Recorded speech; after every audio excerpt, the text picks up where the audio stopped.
Hello, Nikhil, can you hear me? Yes, sir, I can hear you. Shall we start off? Yes, sir. Because it's past 12 and Yes, sir. people should have come by now.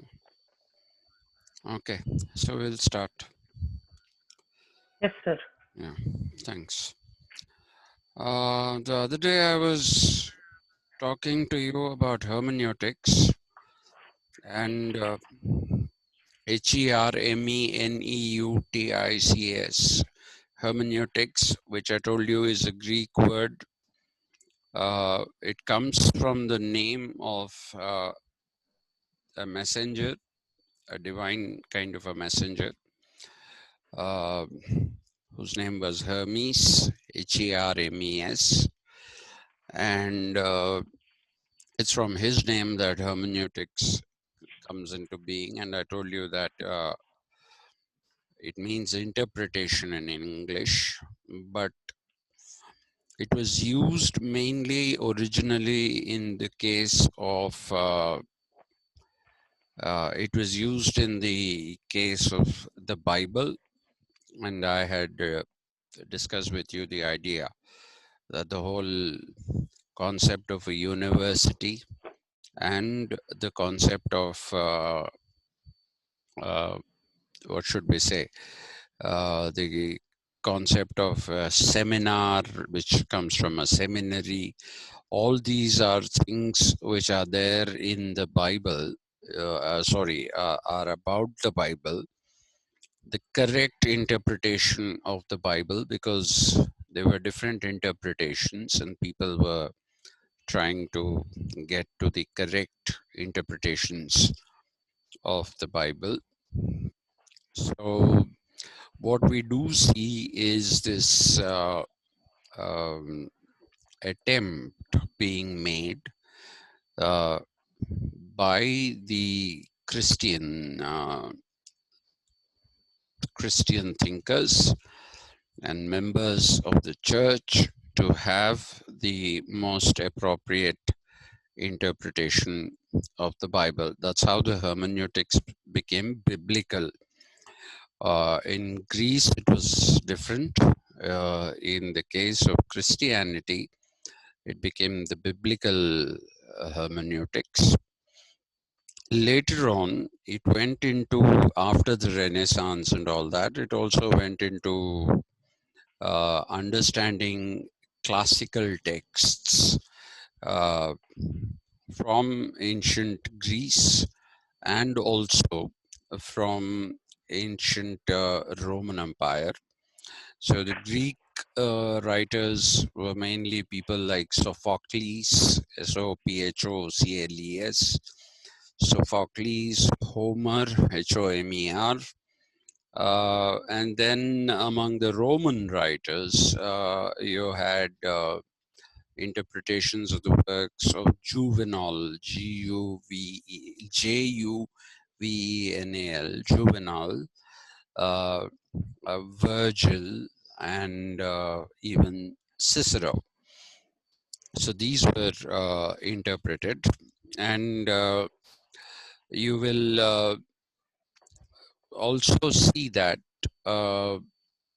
this later on became a tradition where even writers of English, they also came to be increasingly interpreted by later uh, people, especially those who wrote in medieval English. For instance, when we study English literature today, we do it in modern English. It's very different from medieval English. And medieval English is something that was used by people like Geoffrey Chaucer, Chaucer, Chaucer, and the great William Shakespeare. So all these people actually wrote in medieval English, which has later on been translated into modern English, the language that we know, the language that we speak. And this was therefore the field of hermeneutics in literature and literary studies. It was something that was used. Uh, it was only in the 20th century that you really find that though the antecedents are there in the 19th century, it's in the 20th century that you find the adoption of hermeneutics in social sciences as well. And it was done by, this was the point where we ran out of time. It was done by the Germans, first and foremost. And that is precisely the reason why we kind of, we basically have a uh, uh, pronunciation which is hermeneutics, because in German EU becomes oi. Okay, like I was giving you the example of Reuters, the news agency, Reuters, but it's not pronounced Reuters, it is pronounced Reuters, because in German EU is oi. So when they adopted the hermeneutic approach to social sciences, then it became hermeneutics. They started calling it hermeneutics, but it is not necessary that we use the German variation of it. If it was a German term, I would have said, yes, we should try and pronounce it as closely as possible to the original German term, but this is not really a German term. So we don't really have to adopt that pronunciation of hermeneutics. We can say hermeneutics. And I was talking to you about Wilhelm Dilthey. Now, Wilhelm Dilthey is Wilhelm. Wilhelm, Dilthey, Dilthey. He was somebody who believed in a methodology of hermeneutics, which is uh, called methodological hermeneutics. Now, what Dilthey believed is that when an author writes a book, he has a certain intention in his mind. Okay. And if he didn't have an intention in his mind, he wouldn't write a book at all. So there would be a purpose behind writing the book, a purpose or an intent, if you like, behind writing a book. And what Dilthey believed is that one should be able to extract the intended meanings out of a text. Okay, you should be able to extract intended meanings out of a text, which means you should be able to correctly interpret what it is that the author has in his mind. So, for example, if we take the case of Thomas Hobbes, whom we will be discussing at length a little later, Thomas Hobbes talks about the state of nature. Okay, and in the state of nature, he says it is a war of all against all. Okay, when he talks about the state of nature, he says it's a war of all against all. And because it is a war of all against all, he says human beings who are rational will come together and create a social contract which will establish a state and a society in that order. First, it will be a state and then a society. And they come out of the state of nature where it is a war of all against all to a harmonious living in this state which comes into being because of a social contract between human beings. Now, this has led people like George Sabine to ask. Sabine is written Sabine. Okay, George Sabine says there is something seriously wrong with Hobbes, because at one instance he's saying that it is a state of war against all against all. Okay, the state of nature is a state where everybody is fighting everybody else. So in this state of nature, if everybody is fighting everybody else, how come they suddenly become rational? What is the mechanism which induces people to become rational? And if they were already rational, then why were they in the state of nature fighting each other? Why was life in the state of nature solitary, nasty, brutish, and short, as Hobbes put it? It shouldn't have been all that if people were rational. And if they were not rational, then what made them rational? He says that this is missing in Hobbes, and therefore this whole idea that we have in front of us is a stupid idea. This is what Sabine says. But later thinkers, for example, if you take C.B. Macpherson, C.B. Macpherson says that One should not understand the state of nature as a logical state of nature. Sorry, as a chronological state of nature. Okay, when you say something is a chronological state of nature, then the claim that one is making is that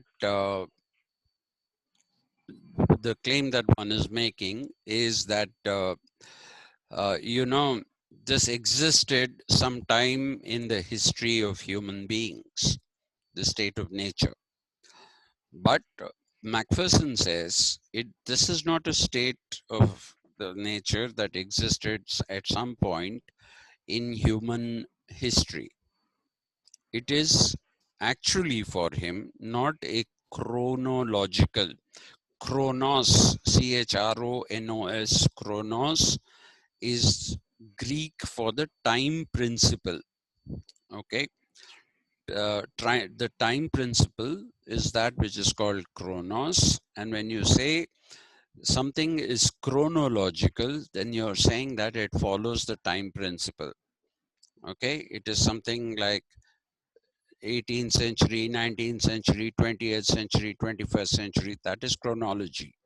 Okay, so Macpherson argues that this is not a chronological state of nature. It never existed. Then why is Hobbes talking about it? He says Hobbes is actually conducting an experiment. What is the experiment? The experiment that he is conducting is that he is uh, looking at the England of his own times. And what does he see in the England of his own times? He sees a lot of turmoil, turbulence, social turmoil and turbulence, and a number of wars being fought. Okay. For example, there was the 100-Year War, there was a 30-year war, there was a War of the Roses, and then you had uh, the fight for control over the church, between the church and the monarchy. So it is a situation where everybody is fighting everyone for something or the other. Okay, so what Hobbes is trying to do is conduct a logical experiment. What is the logical experiment? He's trying to say, ask himself this question: if with the existence of authority, this is the kind of uh, life that people are leading, how would they be? What kind of life would they lead if they didn't have authority on them at all? So let us say it's a physical classroom.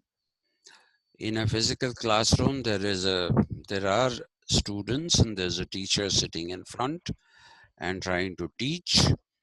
And if nobody is paying attention to the teacher, and if people are gossiping amongst themselves, then you'll ask yourself the question: if an authority, figure of authority like the teacher, is in the class and people are behaving like this, how will they behave if there is no figure of authority? That is the logical experiment. So the conclusion is, if with the presence of authority it's like this, it'll be 100 times or 200 times worse than what it is without authority being present there. Sir, Yeah. sir, I think that logic is wrong, sir. What logic? That analogy is wrong because, sir, when when authority is there, sir, wars are bigger. In anarchy, wars are smaller because there is no grouping. It is not going to be 200 times worse or something. No. I'm talking about what is happening in a classroom. This example is that of a classroom. Okay. Yes, I'm. This example is that of a classroom. And you don't have to take 200 times or 100 times, is literally 200 times or 100 times. The thing that I'm trying to point out to you is that if there is a figure of authority in front of you and you don't behave yourself, how will you behave yourself if there is no authority? That is the Sir, I question. understood classroom example. Yeah. Now, I'm if you talking go about to in the England war. wars, if you go to the wars, that is precisely the thing. That is precisely the thing that you have to understand. Okay. Now, what uh, Hobbes is looking at is that there is authority and people are fighting like this. How will it be without authority? But his intention is to prove that the nature of the authority that was prevalent in England at that particular time, where there were wars, social conflicts between people, between the church and the state, between the Protestants and the Catholics. There was general turmoil, complete turmoil in English. It's just not wars. Wars is one of the factors. There were other kinds of turmoil happening in society. So he said there is something fundamentally wrong with the kind of authority that existed, which he portrayed as a state of nature where there's no authority at all. So what he then goes on to say is people enter into a social contract. And if you look at the conditions of the social contract that that Hobbes talks about, what is he saying? He's saying that people in the state of nature are in a state of conflict with each other because of the retention of what he calls natural rights. Okay. The vocabulary of natural rights actually begins with Hobbes. He says people in the state of nature have rights given to them by nature.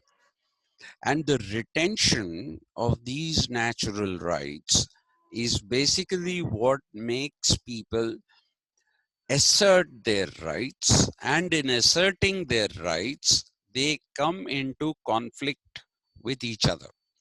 So, what he says, therefore, the solution that he gives is that you have to enter into a social contract wherein you surrender all your rights to a sovereign authority. The sovereign authority is the highest form of authority, or to translate it literally from Latin, it means supreme authority or supreme power. If you surrender your rights to what he called the Leviathan, a Leviathan is something which is huge, okay, something which is big. And the idea of a Leviathan he created because the sovereign has to be a very, very powerful sovereign who keeps all the rights of the people with himself. And in return for having surrendered their rights, the people of that society, or rather that state of nature, what they get is first they get a state, a political organization. And that is when you create a sovereign through the social contract. You create a state, a political organization, which creates a harmonious society in which everybody is living a commodious life, because now they don't exercise their rights, so they don't come into conflict. So the surrendering of rights is the price that you pay for peace and tranquility, which is missing, okay, which was missing in the England of his own times. So what Sir, Hobbes, yeah, these wars all that are taking place, no sir, they are taking place, wars and social disturbances, they are taking place for power. yeah, And power was created in turn by social contract. no, only one power, not Power multiple created power. social contract. No, no, no. Surrendering of your power creates the social contract is nothing but the surrendering of your powers that come to you from your natural rights to the sovereign. So there's going to be only Sir, one source of power, and that is the sovereign. Nobody else has power in society anymore. Nobody else in, but there are many centers of power, like church, like no, all of them will see. religion. No, that is precisely the problem. So the moment Hobbes wrote this book, people thought he was taking their rights away. Okay. The church thought he was taking the powers of the church away. The monarch thought he was taking the church of the monarchy away.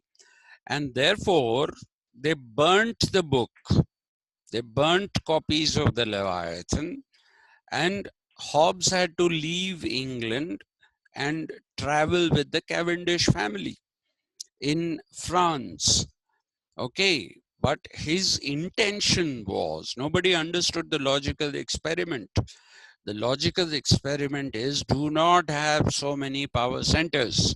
Have only one power center, and this one power center is the one that will control a whole of society and state. And because there is only one power center and people have given up their rights and everything, what happens is that there is no more war. That is what Hobbes is trying to tell you. That is the experiment he is conducting. Okay? But the purpose of every war is having that one power of center, one center of No, power. that is the thing. So he's trying to overcome war. He's saying, give up your rights. Give up your rights. Okay? No more multiple power centers fighting wars with each other. No more. Everybody should give up their rights, create one power center only, and that is how you will have peace and tranquility in society. Okay, that is the point that he's trying to make, that there are too many centers of power, too many people asserting their rights, too many people claiming things for themselves in the face of other people also claiming the same things. So it is a war of all against all. What you're talking about is what he's talking about exactly in the state of nature. He calls it the state of nature because everybody is fighting with everybody else, which is what But was sir, happening. Isn't but what? isn't war the only way to decide who will be the Not, one center not, of power? not necessarily. Not necessarily. So that is the contract. Then who will decide? It is the people who will decide that we will give up the rights to this person or this institution and create that as a sovereign institution. Okay. How did That we means, decide constitution is ours? If I tell you that you're doing something which is against the constitution, you can go to jail. Will you do it? You won't do it. Why? Because the constitution is recognized as the source of all legality. Okay, it is taken as the source of all legality. And what is the social contract? The constitution. It is a social contract. Look at the preamble. We, the people of India, have solemnly resolved. we the people of India have resolved, which means that we have entered into a contract. We borrowed the idea of a preamble from the Americans, and the Americans are the ones who also wrote a similar preamble. They said, we the people of the United States of America solemnly resolve that we are a republic, Sir, that means, sovereign republic. Now, yes, sir. not everybody can say, I'll become prime minister. You have to win elections. There are Yes, mechanisms. sir. That is a social Yes, sir. contract. That is how power But comes. I'm, yes, sir. But I have one question, Mm, sir. mm. That two neighboring democracies with their own constitutions, can they never go to war? They both have See, their own social contract. that is not about countries. This is about a society, creation of a harmonious society.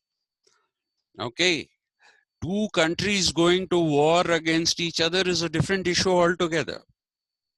Two But wars countries, is one of the social disturbances that Hobbes was talking about. that is internal. Internal. Oh, he was talking about internal civil wars, sir. Yes, he's talking about civil wars, not wars between different countries. Not wars between different countries. He's talking Yes, sir, about I war. understood. Okay, he's talking about wars that are taking place in England, Yes, not sir. outside of England. Not England But fighting. 100, Mm, but 100 years war, I think it was between England and France. yes, it was, but I. So it was between two different countries. It was between two different countries. Yes, but I just use that as an example. He doesn't give that as an example. He doesn't give it. I gave you that as an example. But he saw that there was war going on all around within England, England fighting someone else. So he wanted to make sure that England will become a peaceful country. Society in England will be peaceful. So the wars that were taking place within and the contradictions between the church, between the state and the church. Okay, and when I say contradictions, it within the church, those are Protestants versus Catholics. Okay, and within the state, we are talking about uh, the different internecine warfares that were being fought by feudal lords. Okay, so there were a number of things like that. There was a lot of internal disturbance in England, and he saw that there is no proper authority. So his idea was to try and create a proper authority. Okay, that is his Yes. whole idea. So what he believed in, ultimately, the conclusion that one has to draw is that unless people surrender their rights, unless people give up their powers to one power, sovereign power, until such thing happens, you won't have peace and tranquility in society. Okay. Now, Hobbes is somebody at a cusp in history. Okay, where the medieval period is giving way to the modern period. So the idea of a social contract, you know, that is a contract is a very capitalist idea, and the modern period is where you have capitalism. Prior to the modern period, anywhere in the world, you do not have capitalism. You have trade, which is different from capitalism. You can have all kinds of trade, but capitalist trade is something that comes only in the modern period. So, when you look at capitalism, capitalism is something that essentially requires a lot of freedoms, which is what Locke will do. Okay, which is the kind of thing that uh, Locke talks about. Locke doesn't believe that the state of nature is a war of all against all. Locke also has a state of nature, but I'll talk about that when we come to Hobbes and Locke. Let me finish this thing with Dilthey. Uh, what Dilthey was basically trying to say, therefore, is that if you look at something like Hobbes, try to get to the intended meaning. What was Hobbes trying to do? Hobbes was basically trying to say that you should have only one particular form of authority to which everybody pays their obeisance, or everybody obeys that authority. Like what we So have. Hobbes was for centralization of power, sir. Yes, He did very not much. believe in decentralization of No, power. no, no. He did not believe in that. And again, this is precisely what Dilthey will tell you, that you have to be sensitive to history, because what may be relevant to us today may not have been relevant to Hobbes. Okay, so when I'm teaching the MAs, I've been teaching Kautilya. There are translations of the so-called Arthashastra. In fact, it is a fragment that was found by Shama Shastri. And today there are a number of translations of it, mainly by IAS officers, bureaucrats, uh, who also write an introduction to it. And they say one can learn statecraft from Kautilya. My answer to that is no. There's no statecraft you can learn from Kautilya, because what existed in the time of Kautilya doesn't exist today. And there was no way in which Kautilya could have foreseen that this is how it will be in the 20th century or the 21st century. Okay, no way people could have seen that this is how it will be. It's like my telling you that, okay, I'm in the 21st century, but what you will see in the 32nd century is this, and describe something. Can I? I can't. I cannot by any stretch of imagination look at what the 32nd century will be. Okay, I don't even know if human beings will be there till the 32nd century, or we'll probably destroy ourselves before. We don't know anything about that. So don't look at Hobbes as from your point of view. This is precisely what Dilthey is trying to tell you. Dilthey is trying to tell you that you have to forget who you are and try to think like Hobbes in his own time, in the 16th, 17th century. You have to uproot yourself from the 20th century or the 21st century and go into the 16th century and try to understand why Hobbes is saying what he's saying. Okay, then you will understand Yes. the original meaning of the work. That is Dilthey's thing. He says, as long as you see it from your point of view, okay, as long as you see it from your point of view, he says there is going to be no way in which you will understand Hobbes properly. So this call for uprooting yourself from your time and going into the context of Hobbes and understanding the text that he wrote in that context, Dilthey called objective mind.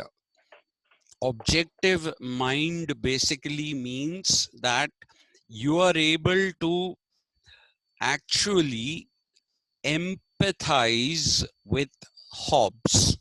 What is empathy? Okay, empathy is if you say, sir, I have a very bad migraine, and therefore I'm finding it very difficult to listen to you. Can I leave the class? If I say, okay, migraines are bad, it must be quite painful, so you can leave the class. That is empathy, being able to put yourself in the position of those who have a problem. Okay, so if you say somebody's brother died, or somebody's, like it happened with my friend when his daughter died recently, then we were saying, we were all saying, oh, we can understand how it is to lose a child. That is empathy. Okay, to understand what it is to lose a child is empathy. So when you say empathy, the word for that in German, you have to use the German word, I'm afraid, is Verstehen. Verstehen. It is written Verstehen. Verstehen, which is nothing but understanding. Now, English is a pathetic language compared to German, and therefore there is only one word for understanding, and that is understanding. But in German, you have three words. Okay, one which is verstehen, the second one is verstand, Verstand, verstand, and then in a very remote way, there is a word called Vorstellung, Vorstellung, Vorstellung. Forget Vorstellung, we don't need it now, but Verstand and Verstehen are important. If I say, did you understand today's lecture? Then to ask you that, I will be using Verstand, Verstand. Is pronounced, V is pronounced Fa in German, so it is, and S is pronounced Sha, so it is Verstand. Okay, did you understand today's lecture? That is Verstand. If I say, can you understand how frustrating it is that from a class of 120 students, only 2 are attending, and I don't even know if Sumedh is there or not there. Maybe he's just put it there and gone off somewhere. No, Can sir, you, I am no, no, I'm in class. just joking. I'm just joking. Okay. So if I say, can you understand how frustrating it is to teach 2 students when there are 120 students in the class? Then that is verstehen, your ability to put yourself in my place and say, poor man, he has a class of 120, but he's teaching 2 students. Okay, that becomes verstehen. So Dilthey is saying that the purpose of hermeneutics should be to establish verstehen with the author of a particular book, empathy with the author of a particular book. Okay, so you stop being Nikhil Bamidipati, or you stop being Sumedh, and you become Hobbes, or you become Locke. So that is methodological hermeneutics, which leads to objective mind. But everybody didn't accept this. Gadamer said Dilthey is right in his intentions, but wrong in assuming that you can uproot yourself from your context and go to Hobbes's context. You cannot ever think like Hobbes. Okay, so he has another concept of hermeneutics, which is called philosophical hermeneutics, and that is what I shall pick up for discussion tomorrow, because this here says less than a minute. So in the philosophical hermeneutics, in fact, the main thing that